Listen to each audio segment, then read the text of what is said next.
Aaron Alexis arrives at the Washington Navy Yard complex in his rental car, passing through this door with a bag, which contains his gun.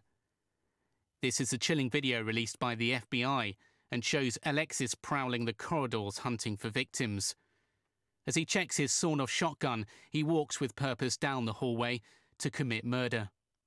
Crouching and staying out of sight, looking both ways briefly before moving on. Down the hallway, there are people unaware of who is approaching. The FBI also released images of the weapon, a Remington 870 shotgun, which had messages etched on the side.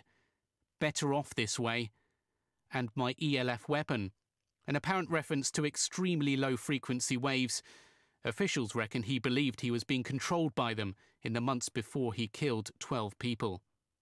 The FBI say there are no indications that Alexis was targeting anyone in the rampage and that he acted alone. The shooting spree and the question of how Alexis got security clearance to enter the base have prompted calls for a review of government vetting of private contractors.